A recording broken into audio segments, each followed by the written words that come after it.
And for this talk, I'd like to bring on Marek to tell you all about how Self Protocol works under the hood. So please give Marek a big round of applause. Thank you, Kartik.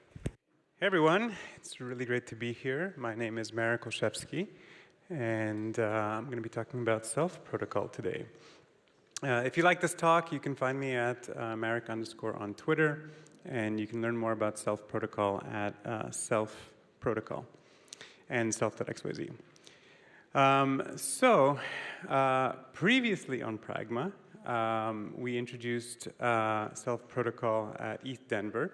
So Self Protocol was launched just a few months ago at ETH Denver. Anybody here saw that talk? Anybody here was in Denver? A few people over here.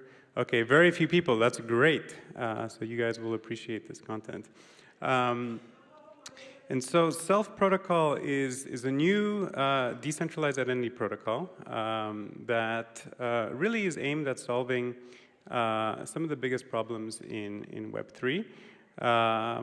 One of them that I think is probably the one that we're most focused on is solving this question of, are you sibling? I think Proof of Work way back when started working on this problem, and to some extent it succeeded, but you have to burn a lot of electricity. Proof of Stake is another way to address this, but it requires people to bring capital. And so without capital, without burning electricity, this today continues to be an unsolved problem, and it's one that we've been really, really focused on. The other one is, are you a bad actor? Sadly, we've had a lot of hacks recently, and we've seen a lot of funds being moved through DeFi applications to launder those funds that have been stolen. And there's really no way for these on-chain DeFi applications to fight back against this kind of bad actor activity. And so Self Protocol has a nice solution for this as well. And then, as if those weren't big enough problems to think about, Self also lets you solve and answer this question, which is, are you even a human? And so, who would have thought that, certainly a few years ago, it would have been hard to imagine that we're living in a world now where we actually have to think about this problem. How many people here have looked at a tweet online and wondered, is that really a human writing that? Anybody on Twitter going, what's going on here? Right. So this is certainly going to be a bigger and bigger problem going forward. Knowing whether or not you're interacting or you're reading some content that's been written by a human or not is going to be important. But I would argue that even these agents that are writing this content, they too will want to know if they're interacting with a human, which is a little ironic. And so Self Protocol can help you here as well. And so last time we introduced Self Protocol, we launched it, we were really proud. We raced towards launching it at ETH Denver and getting it to a production ready state. In this talk, I want to kind of dive a little bit deeper and talk about how the inner workings work. And like last time, I wanted to make this fun for you guys. And so I have a little game that you guys can participate in. And the game is called Guess the Country. So throughout the slides, we're going to have a few country shapes sprinkled around. If you see a country that you recognize, yell it out. Okay? Don't wait for me to stop talking. Just yell it out. Don't raise your hand. Just yell it out. We're going to make it a competition between the left side and the right side, or I guess the right side and the left side and the right side. And at the end, we'll keep score and we'll see who can do better. So I'm going to warm you guys up. So this is the first country. It's going to be easy. Okay, I think I heard these guys first, so it's going to be 1-0. Okay, one more warm up. France is correct. I think I heard this side too, but maybe because I'm standing here. Maybe I should stand in the middle. Here, I'll just stand here. Okay, and the next one. I still heard them faster. Come on, guys, you got to speed up. Okay, those were the easy ones. I think, we're really proud to be, bringing kind of Self Protocol to the world right now because we think it's, again, really sorely needed. those three problems that I talked about, they're really big problems in our industry. And a lot of the other approaches, I would argue, are not really cutting it just yet. So we've got these hardware-dependent approaches that I think are really elegant and certainly very innovative. But because they require people to go and find one of these pieces of hardware, it's hard to scale to billions of people. Then there's also these web of trust models, which I think are also pretty interesting. Actually, my co-founder from Celo invented eigentrust way back when, which is, I think, one of the original decentralized web of trust identity systems. But one challenge with them is they can be gameable.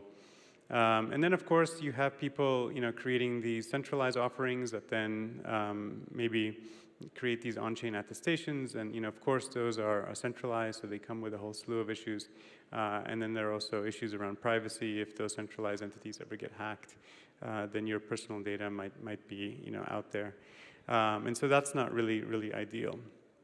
And so what Self does to address these kind of shortcomings is leverage the most trusted attestation of who you are. Anybody want to guess this country down here? That's right. Okay, that's one for the right. Congrats. It's 1-3.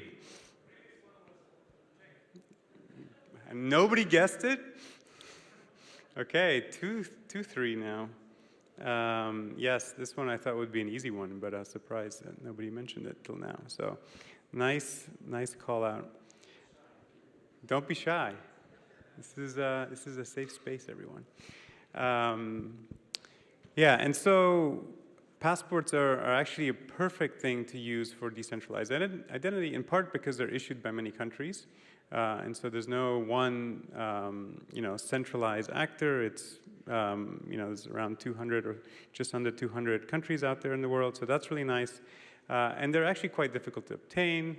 People generally keep them safe because you need them to travel. It's hard to get more than one of them unless you're a citizen of multiple countries.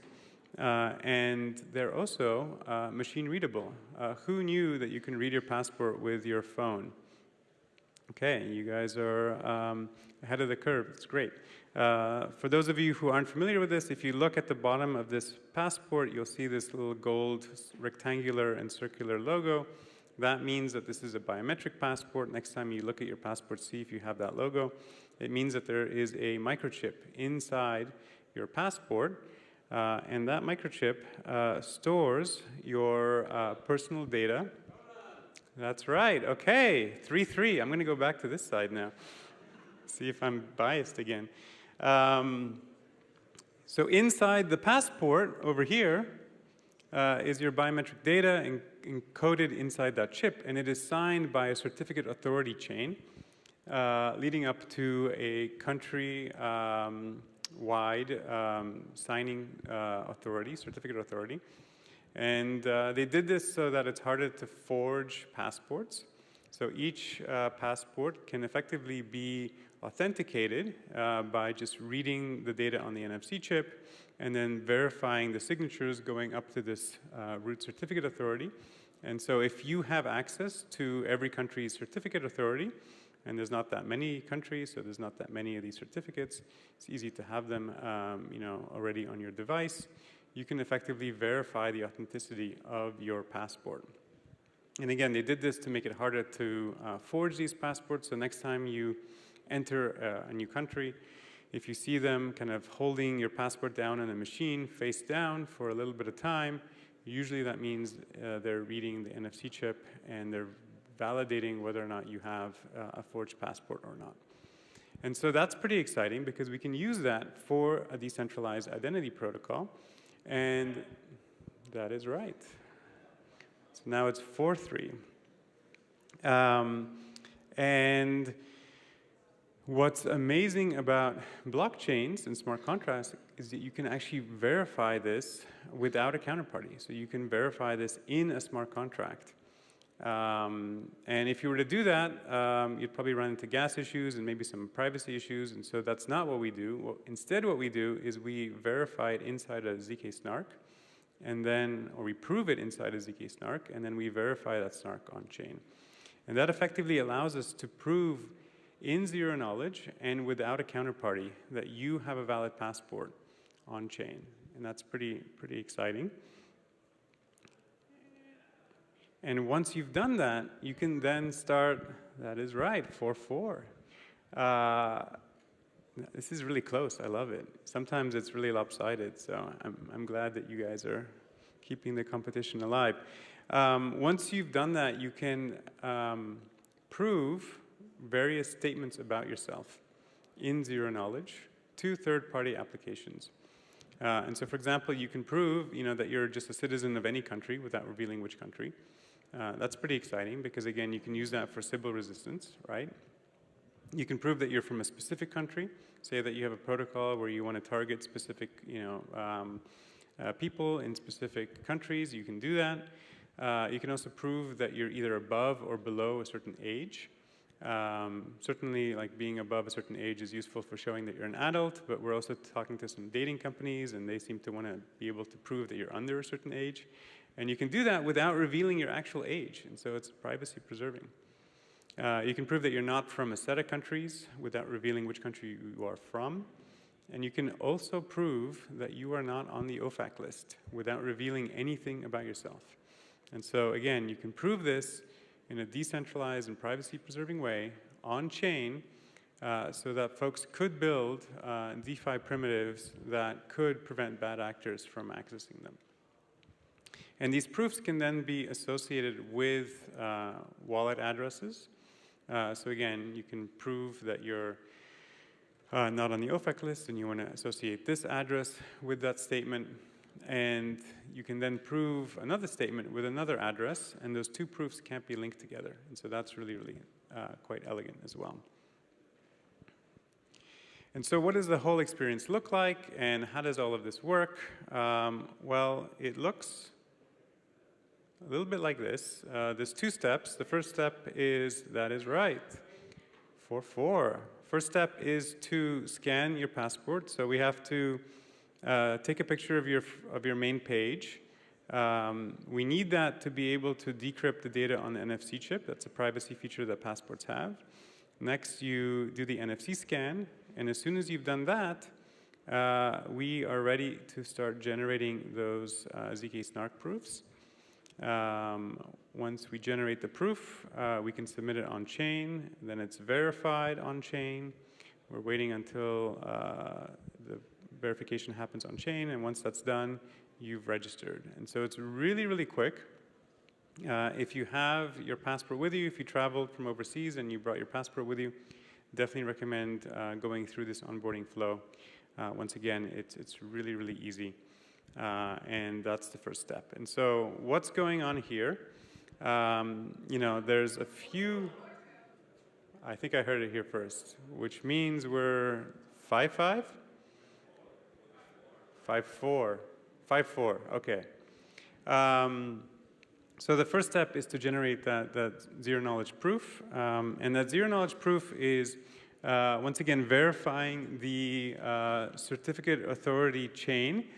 So going from the passport up to the certificate authority root. Now, we don't have all of the certificate authorities on chain. Instead, we have a Merkle root of all of them. And so we first check these signatures. These are not very snark-friendly signatures. These are ones that, again, these issuing countries of these that issue these passports use. And then the final Merkle tree that includes all of the different certificate authorities, that is a snark-friendly Merkle tree that we've created. And so you do basically 2 signature checks here, and then a Merkle inclusion check for that certificate authority in the certificate authority tree. And so we generate that proof, and the output of this is also a hash of your passport data. And we use that to generate a nullifier, and then also a commitment, which is made of your secret and your passport data. And so once the user generates all of these things, they submit this snark proof on chain. The smart contract on chain verifies, okay, yes, indeed, you have a valid passport. That's great. This was not forged. It verifies that the nullifier hasn't been used before, and this is important, so you can only register once. This is how we prevent Sybil attacks. And then we add this commitment to a Merkle tree that we maintain on chain. Anybody know this country? That's right, 6-4. You guys are falling behind. I'm even on your side. What's going on? So this commitment we put on chain into a tree that looks like this. And the reason we do this, you notice that the commitment is made up of a user-generated secret and your passport data.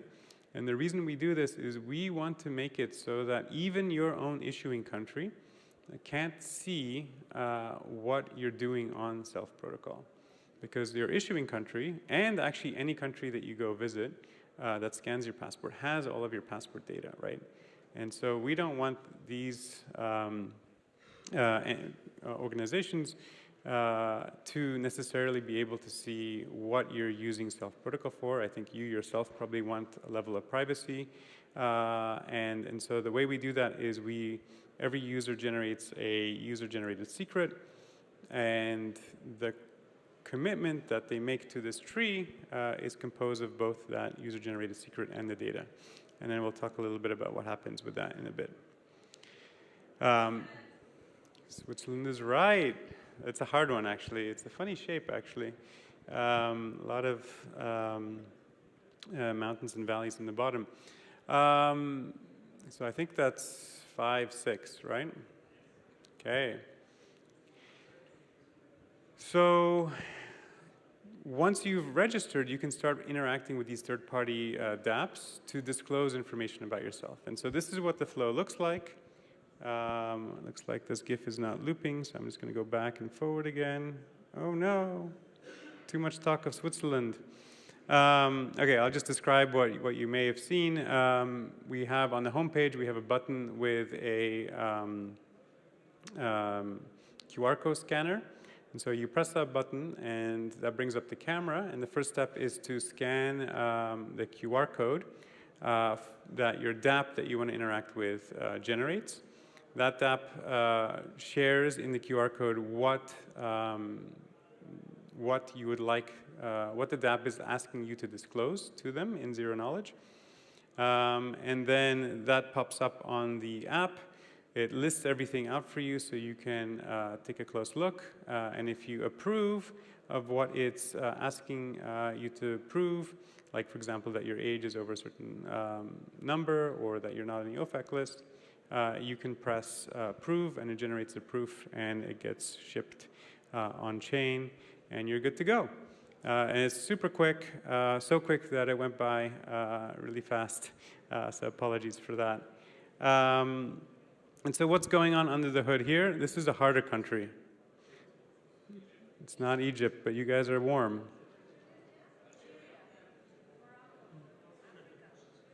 Africa is not a country. I hate to break it to you. Oh, I'm blocking it. So what's going on over here? So like before, we're generating a ZKP. And here what we're doing is we're generating a proof that you are in that Merkle tree that I showed before.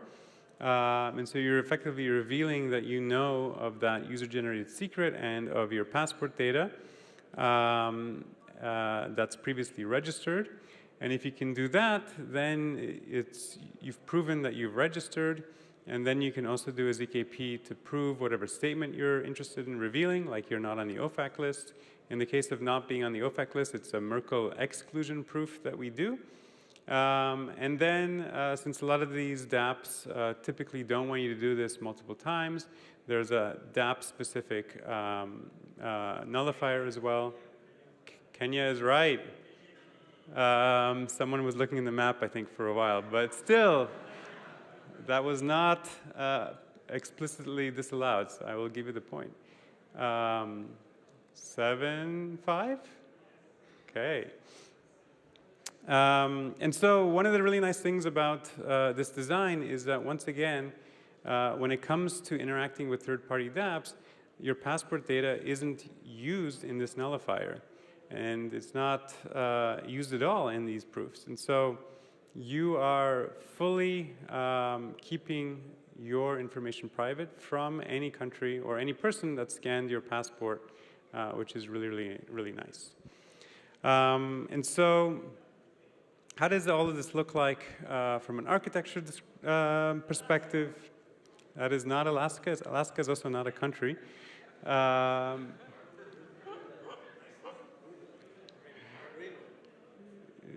Cold, very cold. Not just because Greenland is cold, but because you're far away.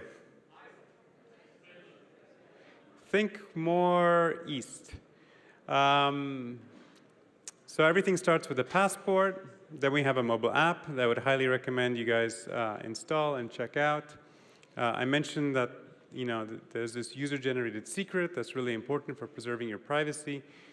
Who likes writing down secrets and keeping them somewhere safe?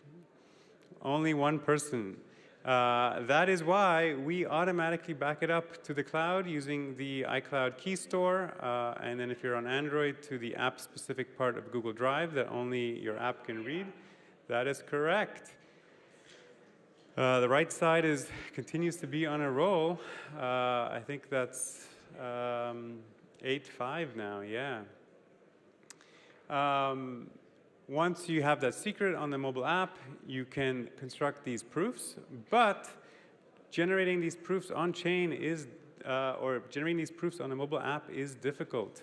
These are quite expensive proofs to create. They require a lot of memory, and so for now, we accelerate the proving by offloading it to a TEE service. And so the TEE, of course, is running securely in, for example, SGX. We can't see what the TEE is looking at. The mobile app connects securely directly to the TEE, and then once the proof is generated, the TEE deletes your passport data, and so it's fully privacy preserving. And then the TEE communicates directly with a chain. And so all of the registrations happen on Celo. We're working to make all of the disclosure proofs be verifiable anywhere, on any chain. And of course, you can also verify them off-chain as well. And so just to quickly close, Brazil is right. 6-8, you guys are still in the running. There's a few learnings, for those who are interested in what it takes to deploy one of these things. I think probably the biggest one for us was picking a proving service or proving system, I should say. It's quite difficult when you really care about privacy. I think it's worthwhile being a little more conservative, and so we ended up picking Groth16, which is a more well-tested, has a higher lindiness number, certainly than a lot of the newer proving systems. And that made things a little harder because Groth16 requires proving keys, which are things that you have to download to generate these proofs. And it also requires ceremonies, and so that meant iterating. Every time we discovered a new passport that was doing something unexpected, and there's a lot of countries that are doing things that are unexpected. Every country seems to be doing their own thing. It meant that we had to quickly go and write new circuits, get them audited, and then go and create new ceremonies. And that really did suck, especially the proving keys themselves. Our biggest proving key is 5 gigabytes. It's very, very big. That's again why we're using a TE. That's too much data to download onto your mobile phone. And so we're certainly excited by some of the recent advances where we can get rid of this. And then in the last ZK project that I did, when we created a ZK Snark-based like client for Celo, there was no ceremony tool that could create a proving key for the size of circuit that we had. And so we wrote our own one. This time around, we're like, okay, let's just use something off the shelf. All the off-the-shelf tools really struggled. I have to say, we had to do a lot of modifications to them to get things to generate these keys. So that was quite an effort. So just a monumental effort just to go through all of the things that you need to do to bring one of these ZKP circuits into production. And then finally, you know, we've been onboarding new engineers who were kind of learning the code base and trying to understand what's going on. And so, of course, everyone's talking about vibe coding now. And so they tried Cursor, and they tried seeing if Cursor can give them some insights into the circum circuits, and it couldn't. It was just a complete failure. So we certainly need more MCPs. We certainly need more circum training data for all of these LLM models to be able to be more productive. And then finally, anybody here participating at ETH Global? Okay, lots of people participating in the hackathon. Amazing. I think I heard it here first, right? Yeah, Vietnam. So I think that's 9-6. If you are hacking, and if you have a use case for defending against Sybil attacks, for preventing bad actors from using your protocol, maybe you want to verify that someone's an actual human, maybe you want to recover a multi-sig wallet, you're building a smart wallet protocol, or you just want to reward people with Memecoins based on their name, their hair color, their birthday, so you want to do a birthday coin. These are all fun things that you can do with Self Protocol. Anything you can think of, you can do. So definitely check us out. You can learn more at docs.self.xyz. And that's everything. Thank you so much.